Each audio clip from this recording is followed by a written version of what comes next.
नमस्कार सभी को। आज की क्लास में हम लोग आधुनिक गद्य साहित्य का इतिहास जो है वो पढ़ना शुरू कर रहे हैं और इसमें सबसे पहले हम लोग पढ़ने वाले हैं कहानी के उद्भव और विकास के बारे में। कहानी किस तरीके से जो है गद्य की विधाओं में स्थान बनाती है और कैसे उसकी जो है लगातार उत्तरोत्तर उन्नति होती है, वो विकास की तरफ अग्रसर होती है। आधुनिक हिंदी कहानी का विकास जो है संस्कृत कथा साहित्य की परंपरा में न होकर के उस पर सीधा सीधा प्रभाव है अंग्रेजी साहित्य का। अंग्रेजी साहित्य में जो शॉर्ट स्टोरीज के नाम से जानी जाती है, वही जो है कथात्मक तेवर लिए हुए हिंदी में कहानी के रूप में विकसित होती है। संस्कृत साहित्य में जो कथा साहित्य है, वहाँ आप देखेंगे आख्यान हो गए या इस तरीके के पुराण हो गए, उनका प्रभाव उपन्यास पर ज़्यादा है। हालांकि उपन्यास भी वेस्टर्न कल्चर और वेस्टर्न लिटरेचर से बहुत ज़्यादा प्रभावित रहा है, लेकिन फिर भी संस्कृत के कथा साहित्य का सीधा सीधा प्रथम दृष्टिया जो प्रभाव है ना, वो एक तरीके से देखा जाए तो उपन्यास पर ज़्यादा है, कहानी पर उतना नहीं है। कहानी पर सीधा सीधा पाश्चात्य साहित्य विशेष करके अंग्रेजी साहित्य का प्रभाव है, और ये अंग्रेजी साहित्य का प्रभाव डायरेक्ट नहीं आता है बल्कि इनडायरेक्ट आता है, क्योंकि ये अंग्रेजी साहित्य का प्रभाव पहले बांग्ला भाषा के कवियों के यहाँ पर और लेखकों के यहाँ पर आता है। बांग्ला कहानी जो है वो हिंदी की कहानी को प्रभावित करती है और उसमें एक जो है ढांचा बनता है, एक एक नया ढांचा बनता है जो कहानी के स्वरूप का है, जो अंग्रेजी की शॉर्ट स्टोरी टाइप की है। कहानियों की शुरुआत करें तो बेसिकली देखा जाए तो जो कहानियां अपने आप में, ये कह सकते हैं कि ये पहली कहानी है या ये दूसरी कहानी है या यहाँ से कहानी जो विधा के रूप में स्टार्ट होती है, वो भारतेंदु युग है। ज्यादातर गद्य विधाओं का प्रारंभ जो है भारतेंदु युग से ही होता है। कहानी का भी प्रारंभ भारतेंदु युग से होता है। हालांकि एक विवादित प्रश्न है कि पहली कहानी कौन सी है, इन सब पे हम आगे चर्चा करने वाले हैं। लेकिन कुछ लोग ये भी तर्क देते हुए कहते हैं कि कथा तत्व कहानी की तर्ज पर या फिर कहानी की तरह के कथा तत्व पहले भी भक्ति काल के दौरान ब्रज भाषा के भक्त कवियों की दो कथाएं हैं, जैसे 252 वैष्णवन की वार्ता और 284 वैष्णवन की वार्ता, वहां पर भी देखने को मिलती है। मगर वो पूरी तरीके से आधुनिक हिंदी कहानी का प्रारंभ माना जाए उचित नहीं लगता है। रीजन ये भी है कि वहां कथात्मक तेवर जरूर है, लेकिन कहानी वाली जो तत्व है उनको दरकिनार किया गया है, उनको ज्यादा ध्यान नहीं दिया गया है। कहानी के तत्वों का पूरी तरीके से इन ग्रंथों में, भक्तिकालीन ग्रंथों में अभाव है। वैष्णवन की वार्ता नामक जो ग्रंथ आए थे नाभादास के, उनमें एक तरीके से कथात्मक अंश जरूर है, या ये कहें कि कथात्मक तेवर लिए हुए हैं, मगर कहानी के तत्व वहां पर मौजूद नहीं है। हिंदी के प्रारंभिक गद्यकारों में विशेष करके सदासुख लाल नियाजी, उनके सुख सागर, लल्लू लाल जी के प्रेम सागर, सदल मिश्र के नासिकेतोपाख्यान और इंसा अल्लाह खां की रानी केतकी की कहानी, ये सभी प्रारंभिक गद्य के हमारे पास क्या है, सूत्र है। यहां से गद्य को, आधुनिक गद्य को प्रारंभ मानते हैं। इन सब रचनाओं को प्रारंभिक कथा कृतियां माना है, लेकिन यहां पर भी कहानी के तत्व मौजूद नहीं है, या ये कहें कि पूरी तरीके से कहानी के तत्व जो है वो उभर कर नहीं आते। अब आपके दिमाग में एक क्वेश्चन आया होगा कि कथा तत्व और कहानी के तत्वों में क्या अंतर है। तो सिंपल सा बता दूं, जिस तरह से उपन्यास के तत्वों में और कहानी के तत्वों में अंतर होता है ना, ठीक वैसे ही कथा तत्व और कहानी के तत्वों में भी अंतर होता है। कथा तत्व पूरी तरीके से एक उपन्यासिक कृति में जो तत्व मिलते हैं वही होते हैं, यानी कि उपन्यास और कथा तत्व सेम ही है। उपन्यास के तत्व और कथा तत्व एक ही बात है, लेकिन उपन्यास और कहानी के तत्वों में एक डिफरेंस है, एक अंतर है। वही अंतर कथा तत्वों में और कहानी तत्वों में होता है। क्लियर? यानी कि जो अंतर आपको उपन्यास और कहानी में प्रारंभिक तौर पर देखने को मिलते हैं, वही अंतर कथा तत्व और कहानी तत्वों में होता है। तो आप देखेंगे कि प्रारंभिक गद्य के जो उदाहरण हैं, जैसे सुख सागर है, प्रेम सागर है, नासिकेतोपाख्यान है या रानी केतकी की कहानी है, इन रचनाओं में गद्य के तत्व है और गद्य के साथ साथ कथा तत्व है। इसी वजह से इनको कथाकृतियां तो माना गया है, लेकिन कहानी के तौर पे इनकी स्वीकृति नहीं हुई है। प्रारंभिक गद्य के उदाहरण देंगे तो आपको ये रचनाएं ही बतानी पड़ेगी। अब अगर देखा जाए मोटे तौर पर कि कहानी जो है किस तरीके से इस समय विशेष में करवट लेती है, कुछ नई चीजें ऐड होती है, कहाँ अपना स्वरूप परिवर्तित करती है, इस आधार पे हम बात करें तो हमारे सामने कहानी और कथा साहित्य का सबसे बड़ा जो नाम है साहित्यकारों में आधुनिक काल में, वो है मुंशी प्रेमचंद। तो इसी को आधार बना करके हमने उपन्यासों का भी वर्गीकरण करने की कोशिश की है और इसी को आधार बना के हमने कहानियों के भी वर्गीकरण करने की कोशिश की गई है। क्लियर? हिंदी की आधुनिक कहानी का प्रारंभ हम भारतेंदु काल से माने तो बिल्कुल सही रहेगा, क्योंकि वहीं से इसकी शुरुआत होती है। आधुनिक गद्य विधाओं में कहानी भी अपने आप में एक प्रभावशाली विधा रही है और भारतेंदु काल के रचनाकार जो है इसका इस्तेमाल करते हैं। सोचने वाली बात यह है कि इसका सबसे पहले इस्तेमाल कौन करता है और किस तरीके से करता है, कौन किन किन तत्वों का साथ लेते हुए करता है, वो आगे चल करके हम बात करने वाले हैं। राजकुमार एक आलोचक के तौर पे प्रसिद्ध है और वो कहते हैं कि कहानी बोरे की तरह है। बोरा मतलब जिसमें कुछ सामान डाला जाए। कहानी एक बोरे की तरह, एक बहुत बड़े थैले की तरह है और यथार्थ माल की तरह होता है। तो लेखक क्या करता है, इस यथार्थ रूपी माल को अपने बोरे में भरता है। यथार्थ के वजन से कहानी की श्रेष्ठता या महानता का मूल्यांकन होता है, ये आप जानते हैं। किसी कहानी में कितनी सच्चाई है वो हमें देखने को मिलती है कि उस समय के समाज में भी क्या इस तरीके की परिस्थितियां, इस तरीके की चुनौतियां, इस तरीके की समस्याएं थी या नहीं थी। जिस कहानी में जितना ज्यादा यथार्थ दिखाई देगा, जो कहानी जितनी ज्यादा आपके विश्वास को जीतने में समर्थ और शक्तिवान बनेगी, वो कहानी उतनी ही ज्यादा प्रभावशाली कही जाएगी। उतनी ही बड़ी कहानी, उतनी ही महत्वपूर्ण कहानी के तौर पे वो अपने आप को अंकित कर पाए।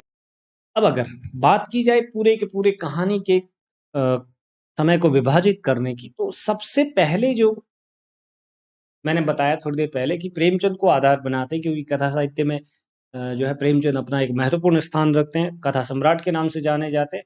तो प्रेमचंद से पहले की कहानियां, यानी कि आप मान के चलिए भारतेंदु युग और द्विवेदी युग की कहानियों को हम इस समय में रख रहे हैं। तो मैं यहाँ लिख देता हूँ भारतेंदु प्लस द्विवेदी युग।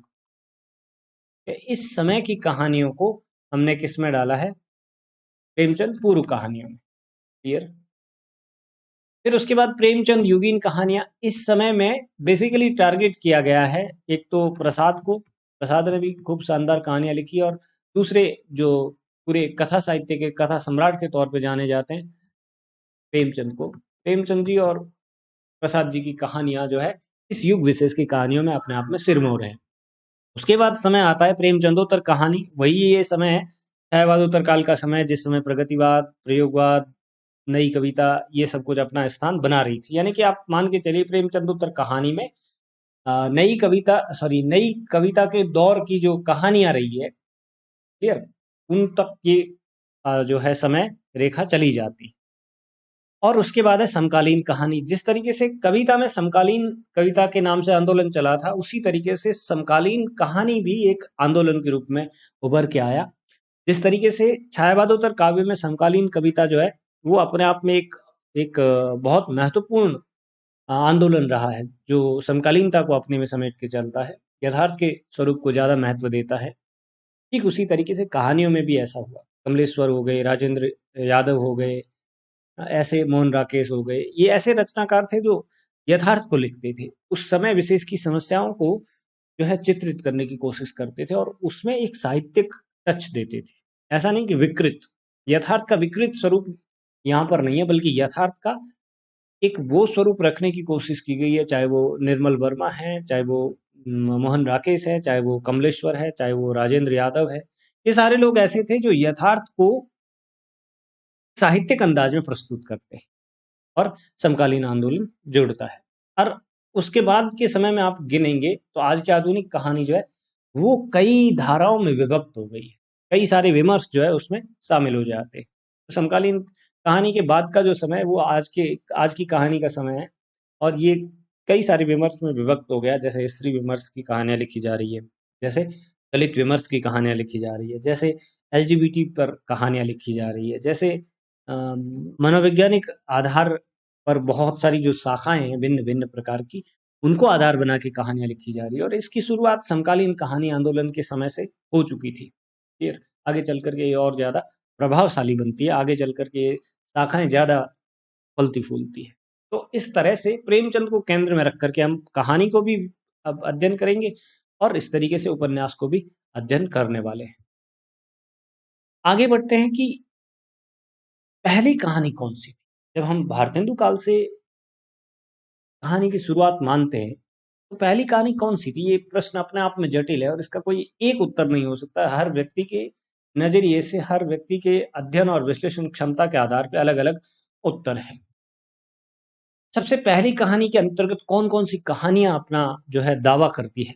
एक तो है सैयद इंसा अल्लाह खां की कहानी, रानी केतकी की कहानी, जो 1813 में प्रकाशित हुई है। ध्यान रखना, ये 1813 में प्रकाशित हुई थी।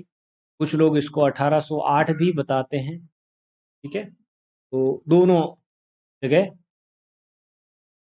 सही है, अपने अपने नजरिए से, अपने अपने तरीके से।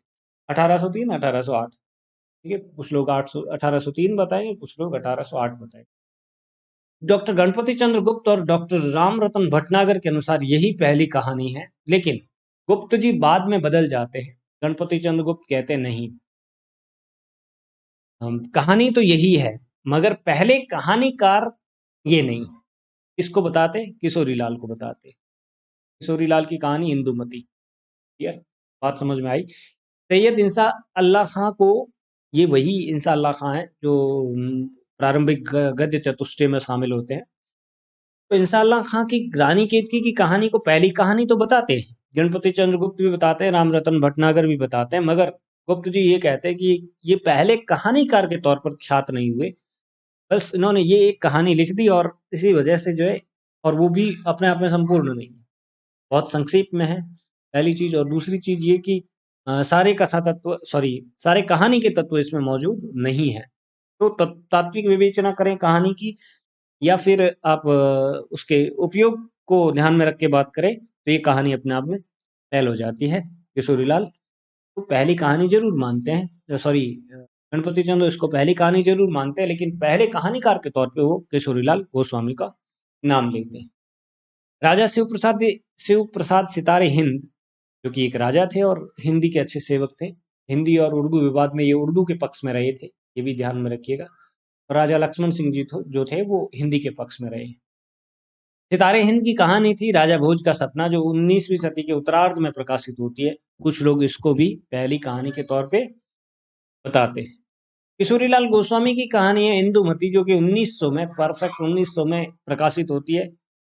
और बहुत सारे लोग इंदुमती को ही पहली कहानी मानते हैं, जो कि किशोरीलाल गोस्वामी के द्वारा रचित है। मगर इस पर जो कटाक्ष किए गए वो ये कि ये किसी बंगला कहानी का एक तरीके से जो है छाया अनुवाद है, और शेक्सपियर के नाटक टेम्पेस्ट का इस पर बहुत ज्यादा प्रभाव है। इस वजह से ये मौलिक कहानी नहीं है, मतलब इसकी मौलिकता को लेकर के किशोरीलाल जी गोस्वामी पर प्रश्न चिन्ह लगाया गया। बाकी पहली कहानी के तौर पे अधिकांश लोगों ने इसको स्वीकार किया। ये 1900 में प्रकाशित हुई। ज्यादातर जो पहली कहानियां हैं वो सरस्वती पत्रिका में प्रकाशित होती है। बस जयशंकर प्रसाद की कहानियां जो है वो इंदू के माध्यम से आती है, बाकी ज्यादातर कहानियां सरस्वती के माध्यम से ही अपना स्थान बनाती है।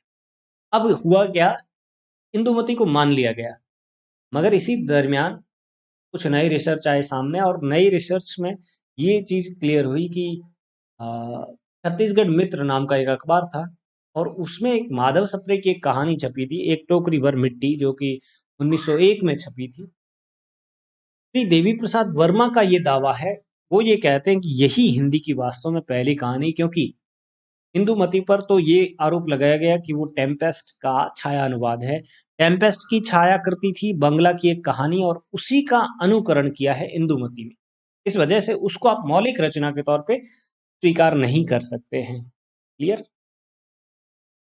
तो ये अपने आप में एक प्रश्न चिन्ह लगा देता है कि माधव सप्रे की कहानी जो है वो पहली कहानी मानी जाए, इंदुमती को नहीं माना जाए, क्योंकि उसमें मौलिकता नहीं है। कहानी के तत्व तो है लेकिन मौलिकता नहीं है। मगर समस्या यहाँ भी नहीं है। माधव सप्रे की जो एक टोकरी भर मिट्टी है कहानी, वो बहुत संक्षेप में है और उसकी भाषा अजीब सी है। इस वजह से एक प्रश्न चिन्ह इस कहानी पर भी लगा।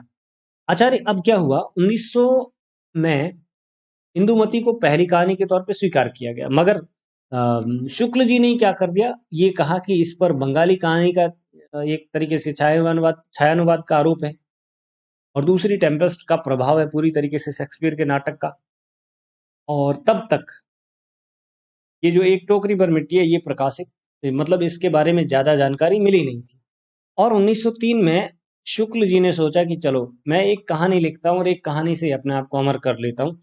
उन्होंने 1903 में एक कहानी लिखी, 11 वर्ष का समय, और कहा कि अगर आप इंदुमती को जो है बंगला कहानी का छायानुवाद या फिर टेम्पेस्ट के प्रभाव से मुक्त मानते हैं तो वो पहली कहानी है, नहीं तो वो पहली कहानी नहीं है। इसका मतलब वो साफ साफ तौर पर अपनी तरफ ही ध्यान आकृष्ट करना चाहते थे कि पहली कहानी मेरी है, जो 1903 में प्रकाशित होती है, 11 वर्ष का समय। क्लियर?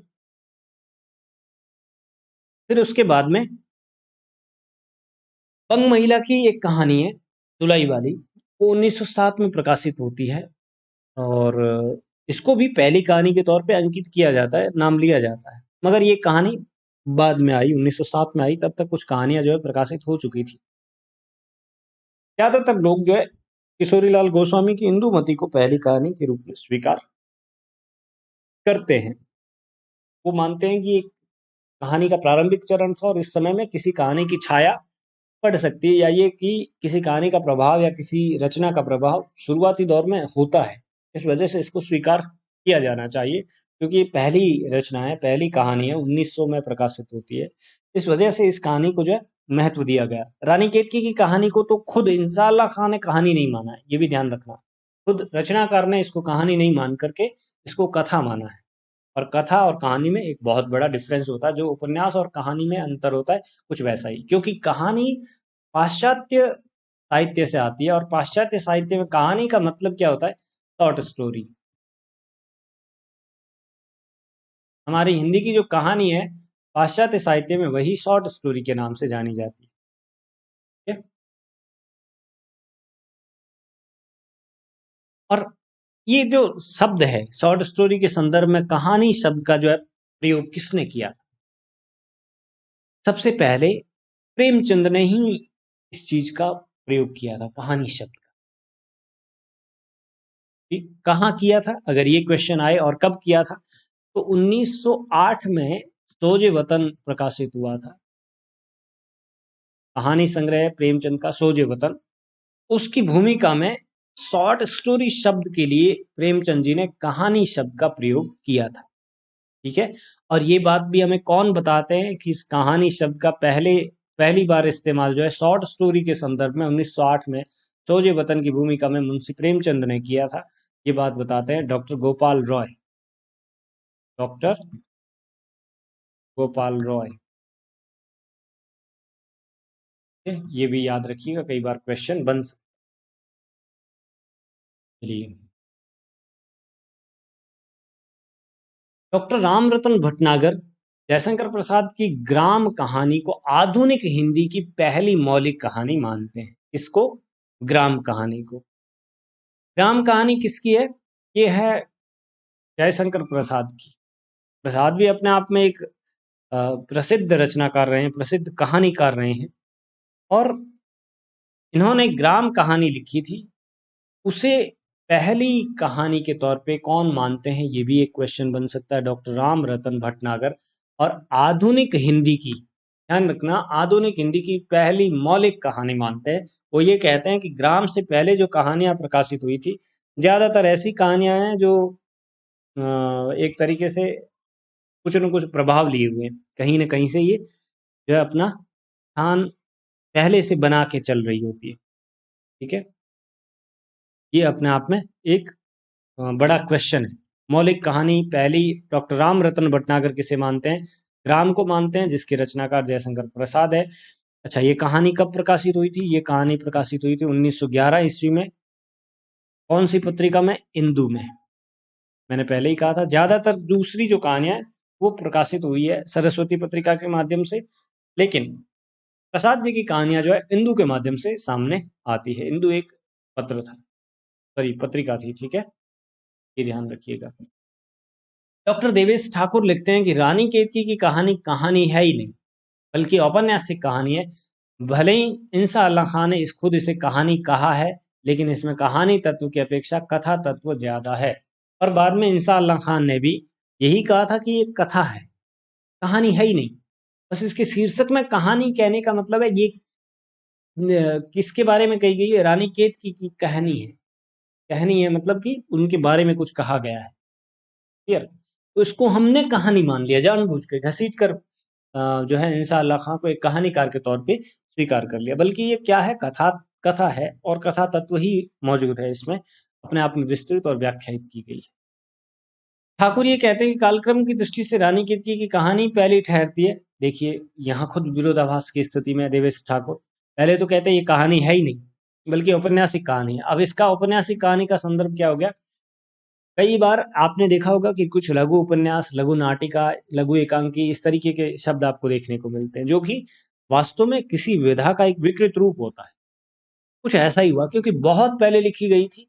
आधुनिक काल की कहानियों की शुरुआत 1900 के आसपास होती है, लेकिन ये तो बहुत ज़्यादा पहले लिखी गई थी और इसी वजह से अपने आप में एक ऐसा प्रश्न खड़ा कर देती है जो इसको कहानी माने या न माने के बीच की स्थिति में लाकर पटक देती है। इसी वजह से देवेश ठाकुर क्या कहते हैं कि ये कालक्रम की दृष्टि से रानी केतकी की कहानी पहली कहानी ठहरती है, मगर ये कहानी के तत्वों से युक्त नहीं है। इसमें औपन्यासिक तत्व या कथा के तत्व ज्यादा है, तो इस वजह से इसको क्या बोल दिया? औपन्यासिक कहानी बोल दिया। उपन्यास की तरह दिखने वाली कहानी। हिंदी की पहली कहानी की नवीनतम खोज के अनुसार एक अमेरिकी पादरी है, रेवरेंड जे न्यूटन। ये नई खोज है, अभी की खोज है ये। रेवरेंड जे न्यूटन द्वारा लिखित कहानी एक जमींदार का दृष्टांत, इस कहानी को हिंदी की पहली मौलिक कहानी घोषित किया गया। और मजे की बात है, ये कहानी प्रकाशित कब होती है? अगर इसके समय दृष्टि को देखा जाए तब भी अपने आप में ये बहुत पुरानी कहानी है। 1871 ईस्वी में ये कहानी जो है प्रकाशित होती है। जमींदार का दृष्टांत, रेवरेंड जे न्यूटन एक अमेरिकी पादरी थे, उन्होंने ये कहानी लिखी। और इसको मानते कौन है कि ये कहानी पहली कहानी? इसका दावा किसने प्रस्तुत किया? इसका दावा प्रस्तुत किया, जैसे एक टोकरी भर मिट्टी माधव सप्रे की जो कहानी थी 1901 में प्रकाशित होती है छत्तीसगढ़ मित्र में, उसके लिए दावा प्रस्तुत किया था देवी प्रसाद वर्मा ने। और रेवरेंड जे न्यूटन की कहानी एक जमींदार का दृष्टांत हिंदी की प्रथम मौलिक कहानी होने की जो दावा प्रस्तुत किया गया, वो किया गया राजेंद्र बडवालिया की तरफ से। राजेंद्र बडवालिया क्या मानते हैं? ये हिंदी की पहली कहानी है, क्योंकि समय दृष्टि से देखा जाए तो वास्तव में ये हिंदी की बहुत पुरानी कहानी के तौर पे अंकित है। 1871 ईस्वी। ठीक है। हिंदुमती को लोग जो है नहीं मानते हैं कहानी के तौर पे, वो मानते हैं कि ये जो है शेक्सपियर के नाटक टेम्पेस्ट का कहानी के तौर पे या संक्षिप्त रूप में अनुवाद है। राष्ट्रीय सहारा के 3 फरवरी सन 2000 के संस्करण में छपी एक रिपोर्ट में ये कहा गया कि हिंदी की पहली कहानी किसी भारतीय ने नहीं बल्कि अमेरिकी पादरी ने लिखी थी, एक जमींदार का दृष्टांत। और ये कहानी 1871 में छपी थी। अभी इसके बारे में आपको बताया था, ये वाली कहानी एक जमींदार का दृष्टांत। ये 2000 में आया एक क्या कह सकते हैं, एक आलेख था। उस आलेख में ये बात कही गई थी कि हिंदी की पहली कहानी किसी भारतीय ने नहीं लिखी, बल्कि किसने लिखी? एक अमेरिकी पादरी ने लिखी। क्लियर? बंग महिला का कई बार नाम पूछ लिया जाता है, मैंने बताया था ना अभी, तो बंग महिला का नाम, जिन्होंने दुलाई वाली कहानी लिखी थी और ये 1907 में प्रकाशित हुई थी। तो बंग महिला, बंग महिला का वास्तविक नाम क्या है? राजेंद्र बाला घोष। राजेंद्र बाला घोष, याद रखिएगा, बहुत बार ये क्वेश्चन पूछ लिया जाता है। कहानी का नाम है दुलाई वाली, अब नेट के एग्जाम में भी पूछी जाती है। यहाँ मोटा मोटी तौर पे उन्हीं कहानियों का जिक्र किया गया है जो बताती है कि पहली कहानी कौन सी है, उसका समय, लेखक कौन है और उसके प्रणेता कौन रहे, कौन किसे कब क्या मान रहा है। रामचंद्र शुक्ल इंदुमती को पहली कहानी मानते हैं, जो 1900 में प्रकाशित हुई थी, और ये कहानी है किशोरीलाल गोस्वामी का। अब याद क्या रखेंगे? सबसे इंपॉर्टेंट तो एक तो कहानी और कहानीकार का नाम, ये तो बहुत ज्यादा जरूरी है। फिर उसके बाद समय आता है और उसके बाद आता है कि किसने कहा। इंदुमती को पहली कहानी कौन मानते हैं? शुक्ल जी मानते हैं। लेकिन वो ये भी कहते हैं, शुक्ल जी अपनी कहानी को पहली कहानी साबित करने के लिए या मनवाने के लिए क्या कहते थे कि 1900 में प्रकाशित हुई है, मेरी कहानी से 3 साल पहले मान लीजिए, मगर इस कहानी पर बंगला कहानी का छाया अनुवाद का आरोप है, और दूसरा आरोप है कि ये शेक्सपियर के नाटक टेम्पेस्ट का एक अनुवाद मात्र है। तो आप मान के चलिए कि ये कहानी जो है मौलिक कहानी नहीं ठहरती है। मौलिक कहानी मेरे वाली जो 1903 में प्रकाशित हुई। फिर डॉक्टर बच्चन सिंह प्रणयिनी परिणय को मानते हैं। ये भी कहानी किशोरीलाल गोस्वामी की है, 1887 में प्रकाशित होती है, लेकिन आकार में बहुत छोटी होने के कारण और दूसरा सारे कहानी के तत्व इसमें भी मौजूद नहीं है, इस वजह से और अधूरी कहानी होने की वजह से इसको कहानी के तौर पे स्वीकार नहीं किया गया। मगर बच्चन सिंह कहते हैं कि इसमें कहानी के तत्व मौजूद है, और कहानी में पूरा होने की क्या शर्त है? तो जरूर थोड़ी कि हर कहानी अपने आप में पूरी हो, जैसे जिंदगी अपने आप में एक जो है टू बी कंटिन्यूड वाला पार्ट बना के जाती है, ठीक वैसे ही कहानी है। देवी प्रसाद वर्मा के बारे में बताया था आपको कि वो मानते हैं एक टोकरी भर मिट्टी, जो छत्तीसगढ़ मित्र पत्रिका में प्रकाशित हुई थी 1901 में, माधव सप्रे की कहानी, वो पहली कहानी। लक्ष्मी नारायण लाल शुक्ल जी की कहानी, अब देखिए यहाँ ये बात हो गई। लक्ष्मी नारायण लाल क्या मानते हैं? शुक्ल जी की कहानी जो थी, जो 11 वर्ष का समय, जो 1903 में प्रकाशित हुई, क्योंकि शुक्ल जी ने कह दिया कि किशोरीलाल गोस्वामी तो अनुवादित कहानी का रूप प्रस्तुत कर रहे हैं। तो लक्ष्मी नारायण ने कहा कि चलो ये तो एक अच्छी बात हो गई, शुक्ल जी को प्रसन्न कर लेते हैं। 1903 में जो उनकी कहानी प्रकाशित आई है, उसको मैं हिंदी की पहली कहानी बताता हूँ। द्विवेदी जी क्या करते हैं, दुलाई वाली कहानी को, जो कि 1907 में प्रकाशित होती है, यहाँ वो छोड़ देते हैं शुक्ल जी को भी कि हटो, हवा आने दो, आपकी कहानी कोई कहानी जैसी चीज नहीं है, बस आपने लिख दिया, इस वजह से लिख दिया कि चलो मेरा नाम अमर हो जाएगा। लेकिन पहली कहानी जो है वो बंग महिला राजेंद्र बाला घोष ने लिखी है। ये बात कौन कहते हैं? हजारी बाबा कहते हैं। तो इतनी कहानियों के बीच में टक्कर है, पहली कहानी किसे माना जाए। और इसी बीच 2000 में एक जो है वो नया आलेख आया, और वो कहता कि हिंदी की पहली मौलिक कहानी किसी भारतीय ने नहीं लिखी, बल्कि एक अमेरिकी पादरी ने लिखी, जिसका नाम है रेवरेंड जे न्यूटन, और कहानी का नाम है ये जमींदार का दृष्टांत, जो कि 1871 ईस्वी में प्रकाशित हुई थी। ठीक है, ये सारे तथ्य आपको याद रखने। अब क्योंकि सरस्वती पत्रिका का हिंदी साहित्य में और गद्य के विकास में बहुत ज्यादा महत्वपूर्ण योगदान है, तो जो कहानियां सरस्वती में प्रकाशित हुई थी प्रारंभ में, उन कहानियों को ध्यान में रखना जरूरी है। ये भी ऐसा पूछ लिया जाए, 3 ऑप्शन ऐसे रखे जाएं जो इनमें से है, और एक ऑप्शन ऐसा रखा जाए जो कि आपके इंदू या दूसरे किसी पत्र पत्रिका में प्रकाशित हुई है, तो आपको ये ध्यान रखना है। जैसे एक टोकरी भर मिट्टी सरस्वती में नहीं, बल्कि कहाँ प्रकाशित हुई है? छत्तीसगढ़ मित्र में। ठीक है, ये भी याद रखना। पहली कहानी इंदुमती। देखिए, इंदु इंदु तो क्या है? पत्रिका का नाम है, और इंदुमती कहानी का नाम है, ये भी ध्यान रखें। इंदु और सरस्वती पत्रिकाएं हैं। इंदु की इंदु के रचना संसर्ग में आपको प्रसाद को याद रखना पड़ेगा, क्योंकि प्रसाद की प्रारंभिक कहानियां इंदु में ही छपा करती थी। 1900 में प्रकाशित हुई थी इंदुमती। किशोरीलाल गोस्वामी इसके कहानीकार है, और ये इस पत्रिका के प्रारंभिक संस्करणों में ही छप कर आई थी। लाला भगवान दीन 1902 प्लेग की चुड़ैल। कुछ लोग इसे भी कहानी के तौर पे मानते हैं, लेकिन ये पूरी तरीके से कहानी के तत्वों पर खरी नहीं उतरते, इसलिए इसको हटा दिया गया। 11 वर्ष का समय 1903 में शुक्ल जी की कहानी थी, ये भी सरस्वती में प्रकाशित हुई। दुलाई वाली 1907 में प्रकाशित हुई, बंग महिला राजेंद्र बाला घोष की कहानी थी।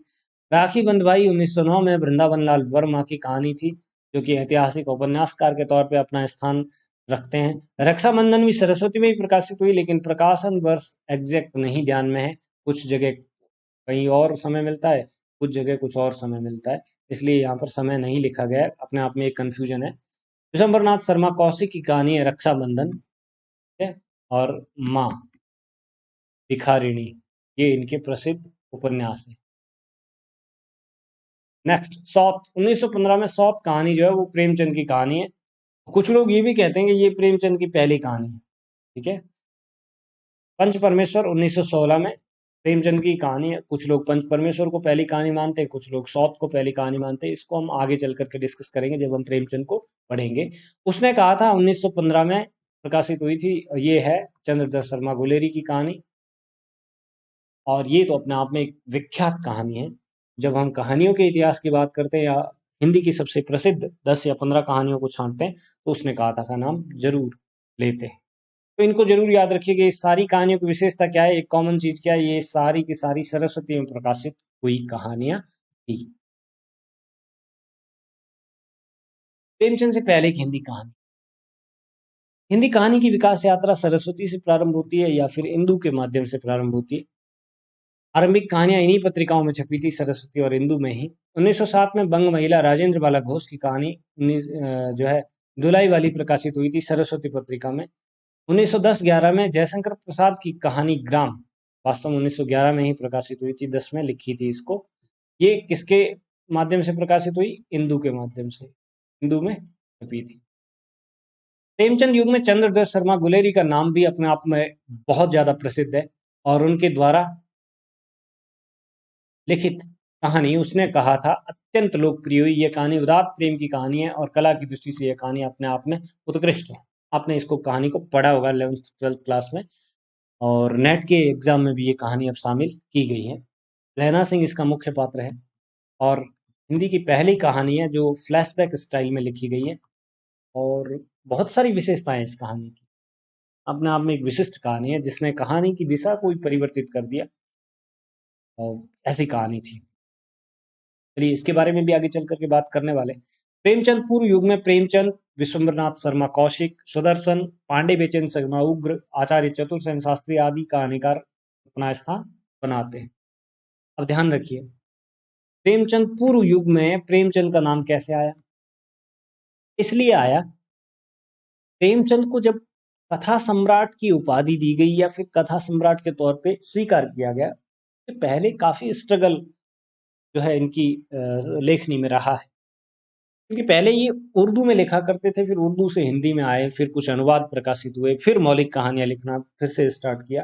तो इस दरमियान काफी समय बीत गया और अब पूरी तरीके से ये हिंदी के होकर हिंदी में लिखने लगे और कथा सम्राट के रूप में पहचाने जाने लगे। उपन्यास और कहानियों में प्रेमचंद को महारत हासिल हो गई। उस समय के बाद का जो समय है वो प्रेमचंद का युग कहलाता है और उससे पहले का जो समय है वो प्रेमचंद पूर्व युग कहलाता है। तो प्रेमचंद का नाम पहले भी है, प्रेमचंद का नाम अपने समय के साथ भी है और प्रेमचंद का नाम बाद में भी है। ये भी ध्यान रखिएगा। सुदर्शन और पांडे बेचन शर्मा उग्र ये उस समय के जो है प्रेमचंद पूर्व युग के प्रसिद्ध कहानीकार रहे और ज्यादातर ऐसे कहानीकार है जो उर्दू में लिखा करते थे पहले और उर्दू से हिंदी में आए हैं। प्रेमचंद की कहानी पंच परमेश्वर और विशंबरनाथ शर्मा कौशिक की कहानी रक्षाबंधन प्रेमचंद पूर्व युग की कहानियां कही जा सकती। ये इसके पीछे रीजन दिया था क्योंकि तब तक स्टेबल नहीं थी ये रचना का। इस युग में चरित्र प्रधान, घटना प्रधान और ऐतिहासिक कहानियां ज्यादा लिखी जाती थी। वास्तविकता का कहानी के साथ में उस समय तक कोई कनेक्शन नहीं था। जब पहली बार 1915 में उसने कहा था प्रकाशित होती है, तो लोगों को लगने लगा कि कहानी यथार्थ को लेकर के भी लिखी जा सकती है, यथार्थ की किसी घटना को लेकर के भी लिखी जा सकती है, बस उसमें थोड़ा सा कल्पना का पुट डालना जरूरी होता है। बाकी यथार्थ में जो कुछ भी घटित हुआ उसको कहानी के रूप में लिखा जा सकता है। और क्योंकि गुलेरी जी ने तो इतनी ज्यादा कहानियां लिखी नहीं, उन्होंने 3.5 कहानियां लिखी टोटल। प्रेमचंद जी ने बहुत ज्यादा मात्रा में कहानियां लिखी और इस वजह से कहानी के रूप में, कहानी के शिल्प में, कहानी के कहन में पूरी तरीके से बदलाव आया प्रेमचंद युग में या फिर प्रेमचंद के समय में। प्रेमचंद जी से पहले के हिंदी कहानीकार को देखेंगे तो हमारे सामने कुछ नाम आते हैं। किशोरीलाल गोस्वामी, इंदुमती कहानी, प्रणयिनी परिणय और गुलबहार। ये कहानियां जो है हमारे सामने आती है। 3 कहानियों के नाम है, प्रणयिनी, परिणय, ये भी याद रखिएगा।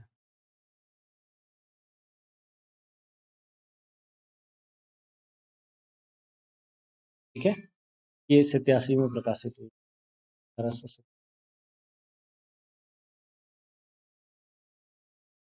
केशव प्रसाद सिंह, चंद्रलोक की यात्रा, आपत्तियों का पहाड़, ये कहानियां इनकी प्रसिद्ध रही है। माधव प्रसाद मिश्र, पुरोहित का आत्मत्याग और मन की चंचलता, ये प्रेमचंद पूर्व की कहानी है। दादा भगवान दिन, प्लेग की चुड़ैल 1902 में प्रकाशित हुई। इससे भी कुछ समय तक पहली कहानी की फहरिस्त में शामिल किया गया था, बाद में इसको निकाल दिया गया।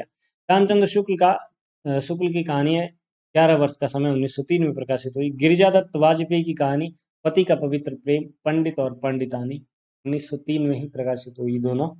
ये ऐसी कहानियां थी जिनके विषय जो है ना अपने आप में बहुत ज्यादा कह सकते हैं इसको कि यथार्थ से जुड़े हुए नहीं थे, कल्पनाएं ज्यादा थी। कल्पनाओं को इस्तेमाल करते हुए एक कथात्मक तेवर लेकर के ये बातें कही गई थी, जिनको कहानियों के रूप में, शॉर्ट स्टोरीज के रूप में शामिल किया गया।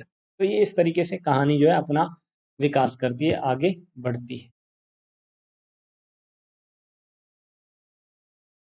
इसके अतिरिक्त बात करें, कार्तिक प्रसाद खत्री, दामोदर राव की आत्मकहानी, सूर्य नारायण दीक्षित, चंद्रहास का अद्भुत आख्यान 1906 में, वेंकटेश नारायण, एक असरफी की आत्मकथा 1906 में, बंग महिला की कहानी दुलाई वाली 1907 में, वृंदावन लाल वर्मा, राखी बंद भाई, कातर और एक वीर राजपूत, क्योंकि ऐतिहासिक जो है कथाकार रहे हैं, तो कहानियों में भी ऐतिहासिकता है और उपन्यासों में भी इनके यहाँ पर इतिहास हावी है। राधिका रमन प्रसाद सिंह, कानों में कंगना 1913 में प्रकाशित हुई। ये बहुत बार पूछी गई है नेट के एग्जाम में कि ये कहानी किसकी है। और बिजली, तो कानों में कंगना को जरूर याद रखना। राधिका रमन प्रसाद सिंह। विश्वम्भरनाथ शर्मा की कहानी है रक्षाबंधन, और मैंने बताया था माँ और भिखारिणी इनके प्रसिद्ध उपन्यासों के नाम है। रक्षाबंधन क्या है? विश्वम्भरनाथ शर्मा की कहानी है जो 1913 में प्रकाशित हुई थी। और राखी बंद भाई वृंदावन लाल वर्मा की कहानी जो 1909 में प्रकाशित हुई। ठीक है, आपको ये याद रखना।